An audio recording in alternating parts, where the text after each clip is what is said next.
Hola, mm, buenas noches.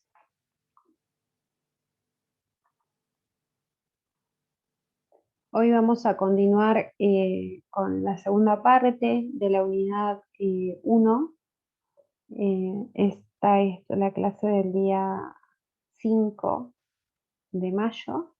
y estábamos hablando la clase anterior de lo que es la clasificación del derecho positivo. Como yo les había dicho antes, el derecho positivo es lo que se va a clasificar en ramas, es lo que nosotros estudiamos, es lo que está plasmado en las normas, y este derecho positivo está clasificado, tiene dos tipos de clasificaciones, una de acuerdo em, a, a quienes estén, a quién se le presente o em, a qué se presente o exige el cumplimiento de las normas, y la otra clasificación es referida según quienes intervengan, qué personas o sujetos intervengan en las relaciones de esos derechos. La primera clasificación es clásica de derecho objetivo y derecho subjetivo. El derecho objetivo ha sido denominado por la doctrina como el conjunto de normas jurídicas que integran los códigos, que son propiamente las normas que otorgan facultades a los ciudadanos. No solamente están plasmadas en los códigos, porque hay materia legislativa que otorga facultades a los ciudadanos que no está codificada, como por ejemplo los microsistemas legislativos. Eh, eh, Podemos dar un ejemplo de lo que es la Ley General de Sociedades, que otorga derechos a los ciudadanos, es derecho objetivo porque está plasmado en una norma escrita. Se lo denomina derecho objetivo porque en oposición, es decir, en oposición al sujeto. Como acá no se trata de saber qué sujetos intervienen, o sea, no hay un sujeto que le dé origen a este derecho, se lo denomina objetivo. Y es denominado derecho subjetivo aquellas facultades o prerrogativas que otorgan esas normas, ese derecho objetivo como norma regulado, a las personas, y que estas facultades son las que están plasmadas de manera escrita. Pero estas normas son las que los ciudadanos o las que las personas pueden accionar, es decir, pedir a las autoridades que hagan cumplir ese derecho. Yo, por ejemplo, tengo derecho a la educación, a una vivienda digna, tengo derecho a ser oído, tengo derecho a guardar silencio. Entonces,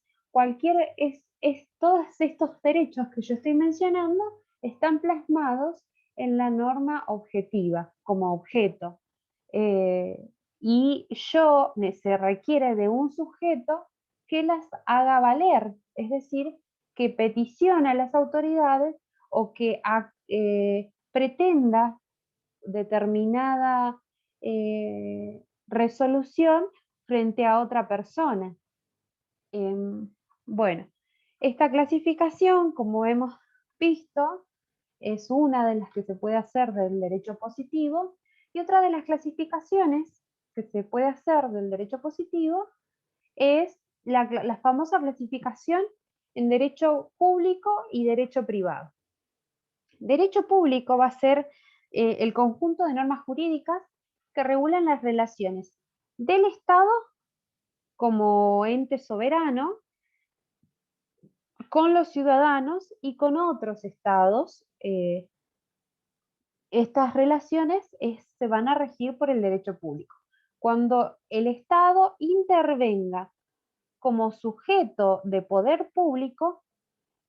también regulando su organización, su funcionamiento, sus atribuciones y deberes de sus órganos, también va a tratarse de derecho público. Acá he mencionado algunos ejemplos que son el derecho constitucional, que es el que está regulado en nuestra Constitución Nacional desde 1853, el derecho administrativo, que es el derecho que se encarga de la función administrativa, generalmente hace alusión a la forma de organización, al cumplimiento de deberes o atribuciones que tienen las instituciones de la administración pública. El derecho penal, que es el derecho que tipifica ciertas conductas realizadas por los hombres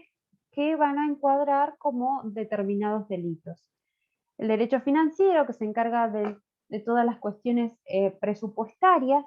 y de las finanzas,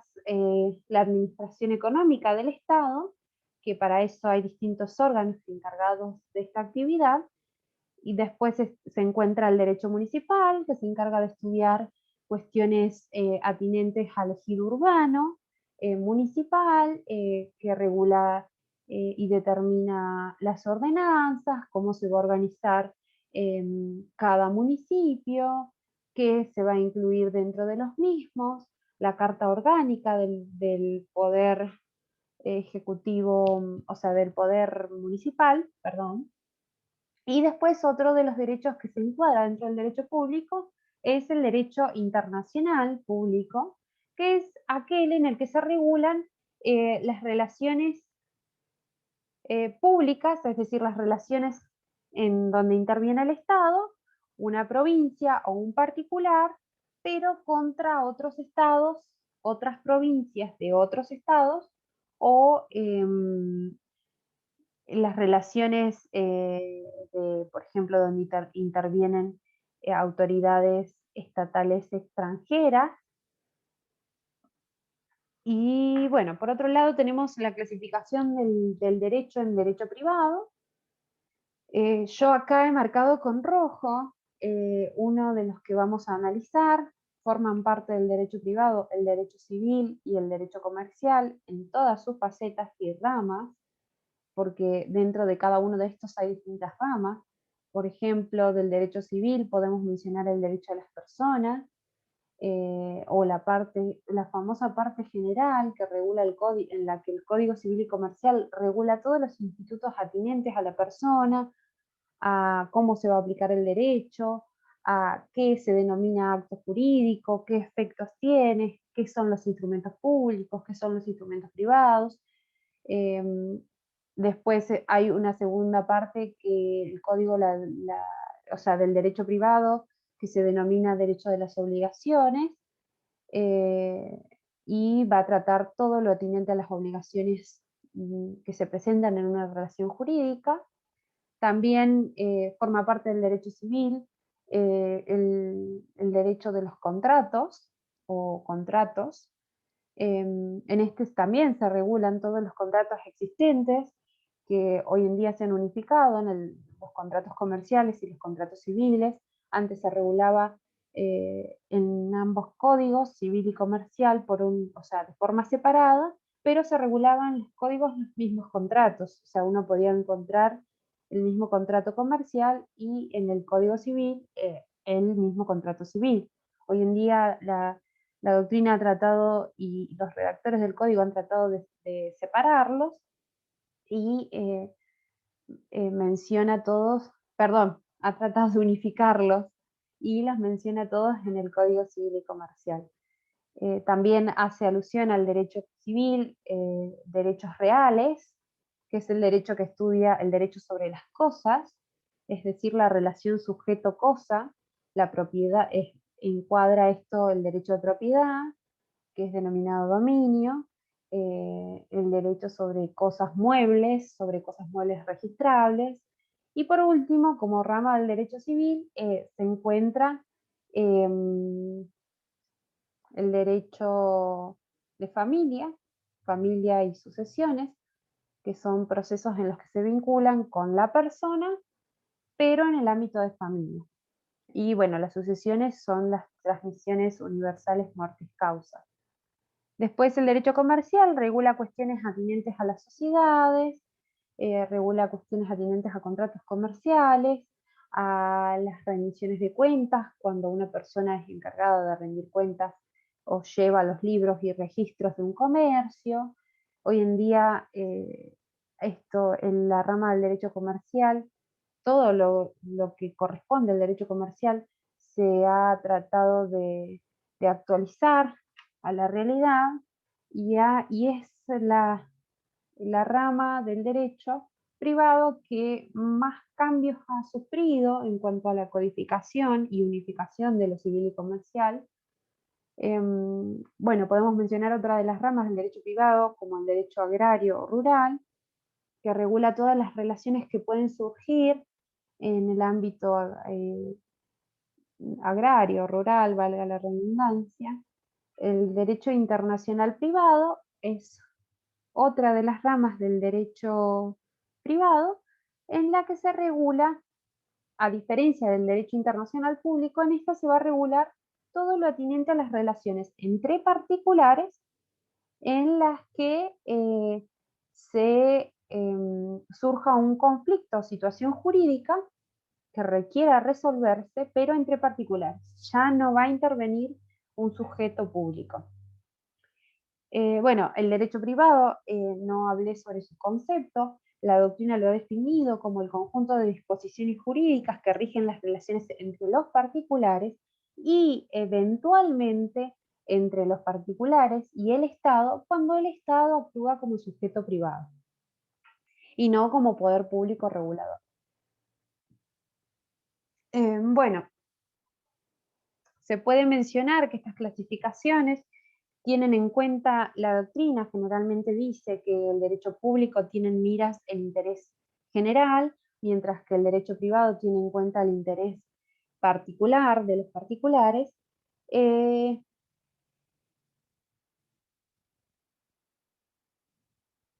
y bueno, esas son las clasificaciones conocidas doctrinalmente y que se han hecho del derecho positivo,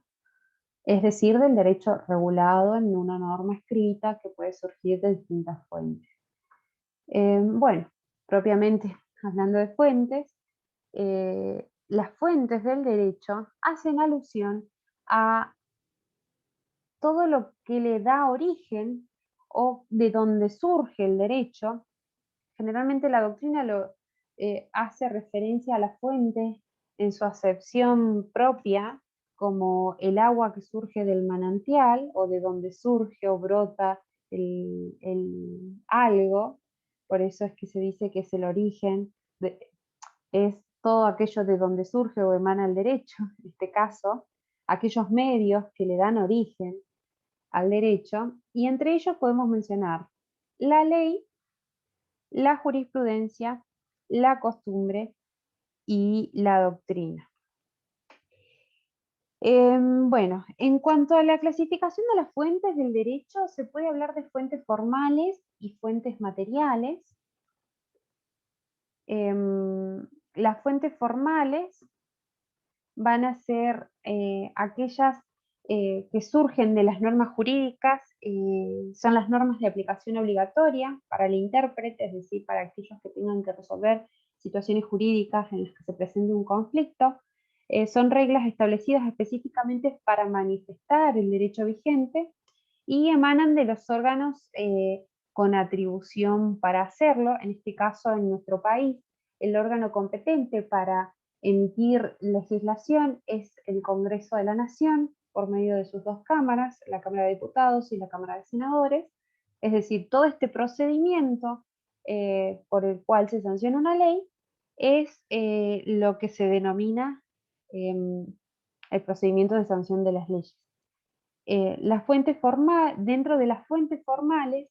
la principal fuente formal es la ley, pero no es la única fuente. Dentro de las fuentes, dentro de esta clasificación, en fuentes formales y fuentes materiales, las fuentes materiales no son de aplicación obligatoria y se aplican según su bondad o poder de convicción. Es decir, según cuánto estas fuentes materiales sirvan a la sociedad para poder cumplir o llevar a cabo estas fuentes formales, es decir, el derecho vigente positivo, el derecho positivo vigente.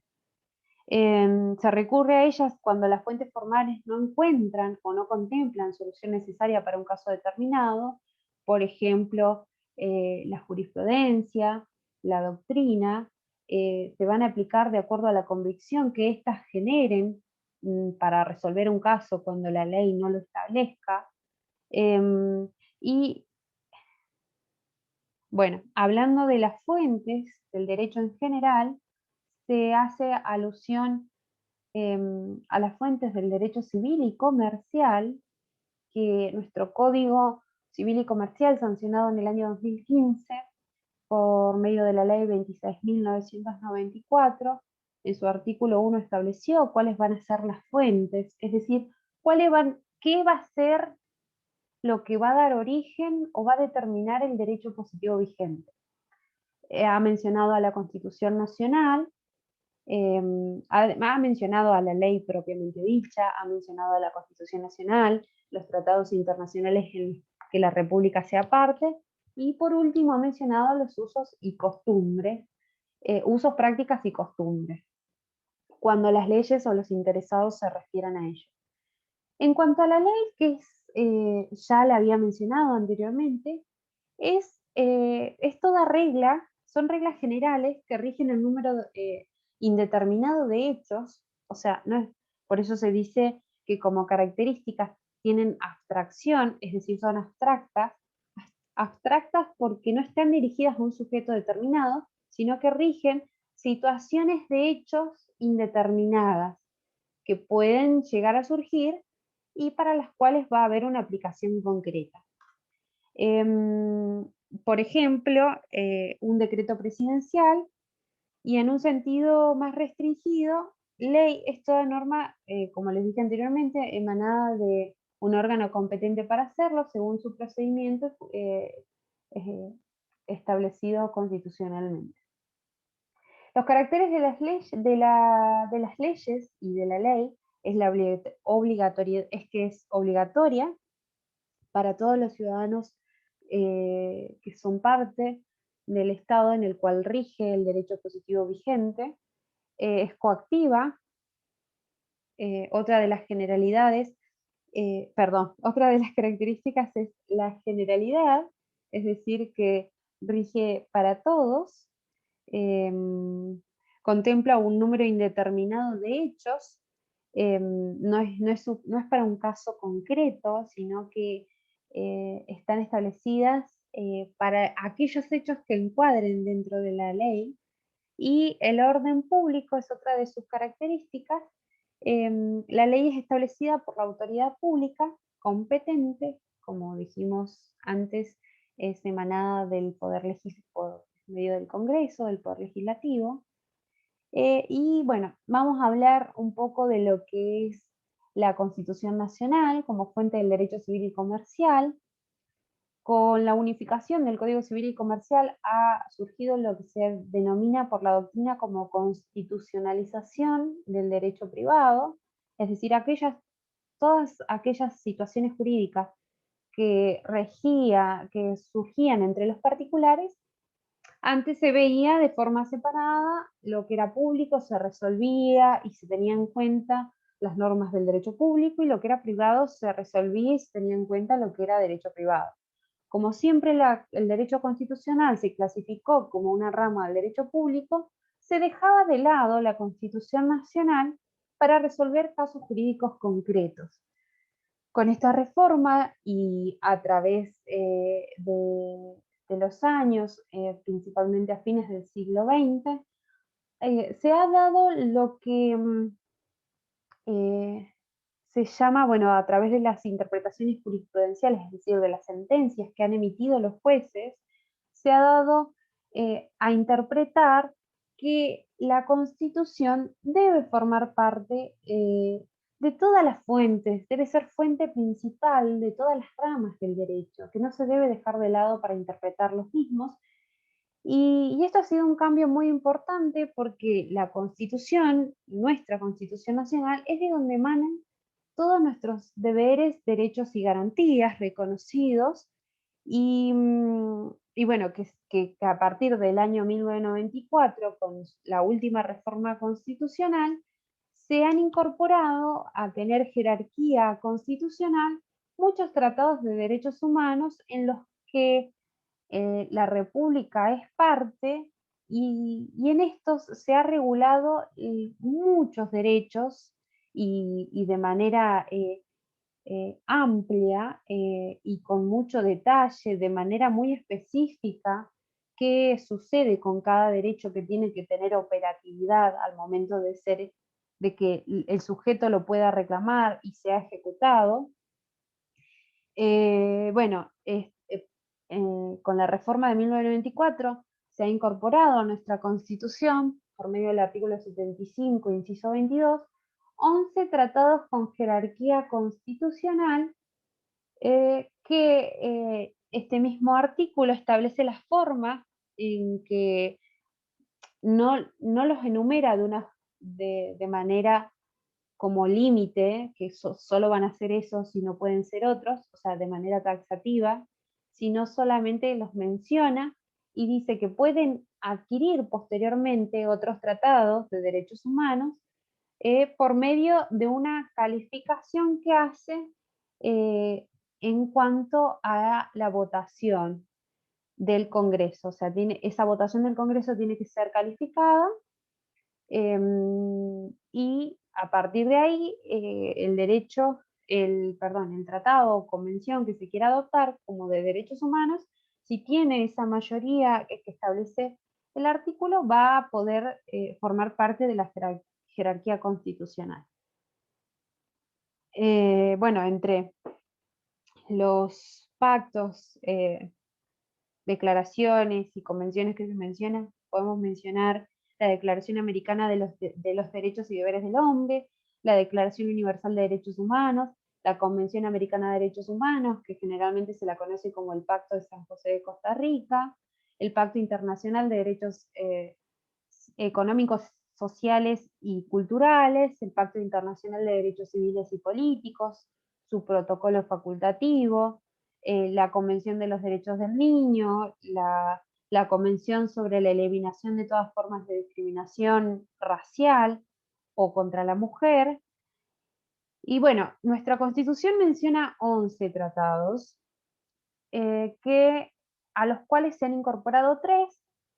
que 2 de ellos tienen que ver con delitos que han surgido en la dictadura, durante los periodos de dictadura militar en nuestro país, y uno de ellos es la Convención sobre las personas con discapacidad. No recuerdo ahora bien el nombre, pero regula todas las cuestiones que tienen que ver con estos sujetos de derechos en nuestra sociedad. Y bueno, deja abierta nuestra Constitución a futuros tratados de derechos humanos que puedan ser adquiridos, o sea, que puedan ser incorporados a nuestro ordenamiento jurídico con jerarquía constitucional. Entonces, lo que se hace ahora es cuando se tiene que resolver una situación jurídica entre particulares, se tienen en cuenta estas normas, estos tratados internacionales de derechos humanos para resolverlos, para resolver el caso concreto. Antes, como se pensaba que el derecho constitucional era, era parte, o sea, es parte de la rama pública, pero los civilistas eran muy tajantes al momento, los jueces civilistas eran muy tajantes al momento de interpretar el derecho, no lo aplicaban, y es de donde surgen nuestros derechos y garantías esenciales, o sea, todas las leyes que tenemos, todos los decretos de necesidad de urgencia, bueno, algunos con un grado de ideología política más que otros, pero todo tipo de norma que rige nuestro ordenamiento jurídico vigente tiene que interpretarse en razón del derecho público, principalmente en razón de nuestra Constitución, que es de donde surgen estas leyes y estos códigos. Y por último, nuestro Código Civil y Comercial, en su inciso D, o sea, el artículo 1, inciso D, establece que se van a tener en cuenta como fuente del derecho civil y comercial los usos, prácticas y costumbres. Y nuestro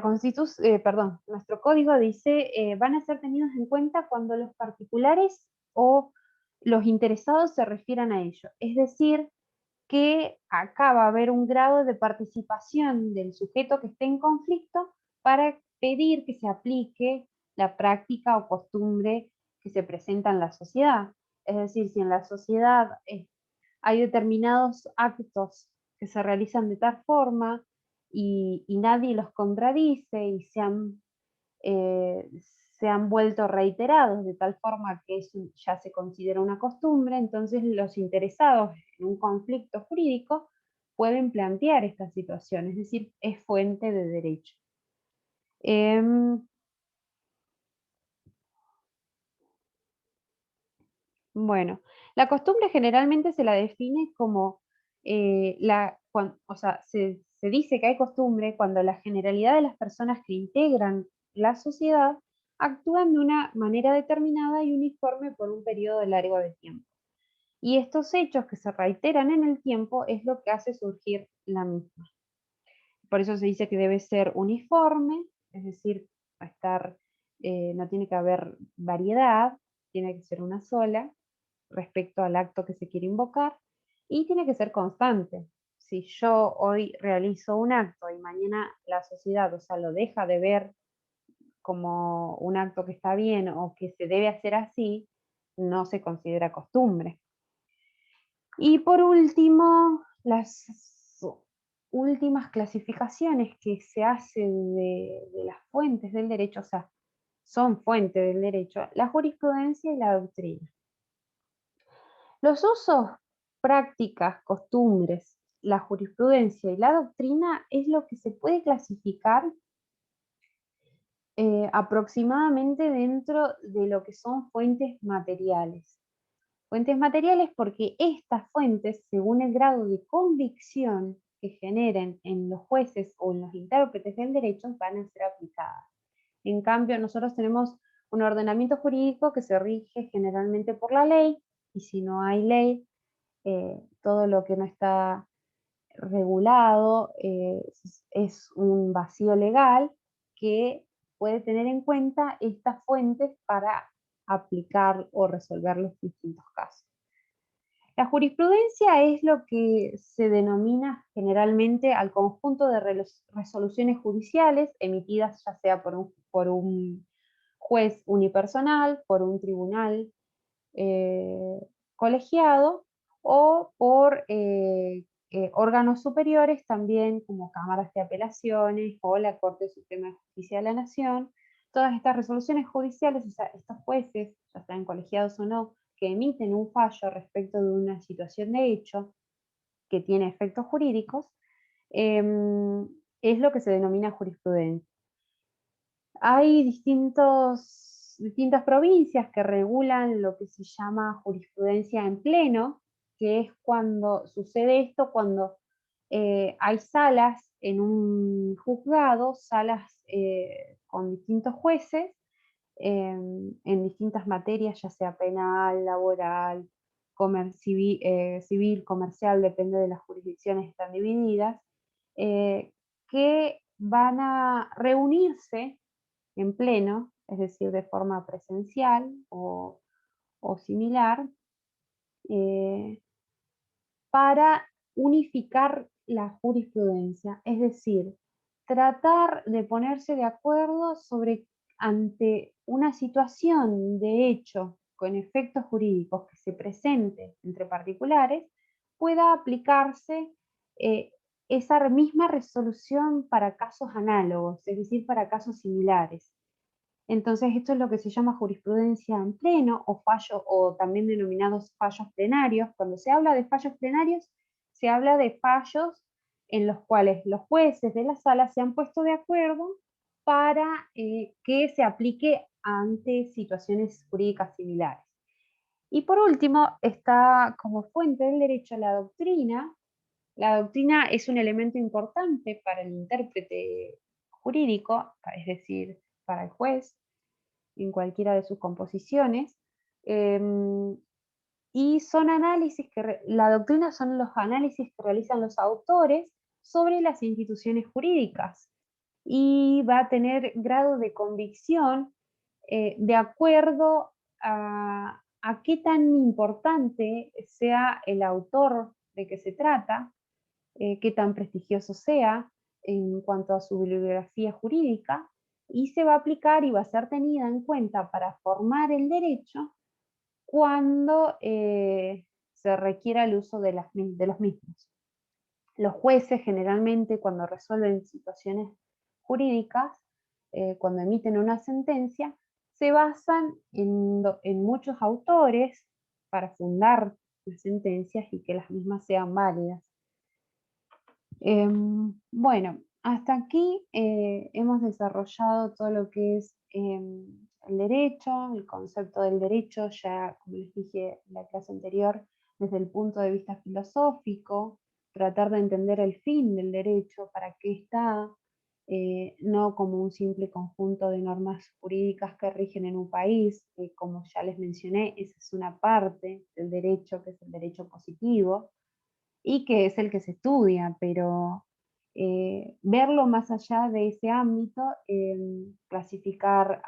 recordar cuáles son sus clasificaciones. El derecho se clasifica en derecho positivo, en derecho natural, en derecho positivo, cuáles son sus características. Y el derecho positivo a su vez se clasifica en derecho objetivo, que van a ser todas las normas plasmadas en el ordenamiento jurídico, y el derecho subjetivo, que es la facultad que va a tener cada ciudadano para hacer valer esas normas, es decir, las prerrogativas o facultades para accionar y decir yo tengo ese derecho que dice la norma. Y después otra clasificación es del derecho positivo, se puede observar en derecho público y derecho privado, como lo expliqué, según qué sujetos intervengan en las relaciones. Y bueno, después resta repasar todo lo que es fuentes del derecho, es decir, lo que le da origen al derecho, de dónde surge, qué lo hacen hacer, y estas pueden ser la ley, la costumbre, la doctrina y la jurisprudencia. En cuanto a las fuentes propias del derecho civil y comercial, están establecidas en su artículo 1 y son la ley, la Constitución Nacional, los tratados de derechos humanos en los que la República sea parte, y los usos, prácticas y costumbres. Como vemos, nuestro Código Civil y Comercial no menciona la doctrina como fuente del derecho, pero históricamente es una fuente del derecho y los intérpretes, cuando tienen que resolver casos jurídicos, los tienen en cuenta al momento de sentenciar. Teniendo en cuenta todas estas características, conceptos y clasificaciones de la unidad 1, he efectuado un trabajo práctico correspondiente a dicha unidad, en la cual es obligatorio, pero me lo tienen que entregar, les voy a estar avisando el plazo de entrega, es obligatorio e individual, así que cualquier cosa les voy a comunicar de manera presencial cuando lo tienen que entregar, y también en los respectivos grupos de las clases. Así que desde ya muchas gracias por atenderme y espero, bueno, les reitero, cualquier duda, consulta que tengan, la pueden hacer por los medios de comunicación correspondientes. Y bueno, hasta luego. Nos estamos viendo.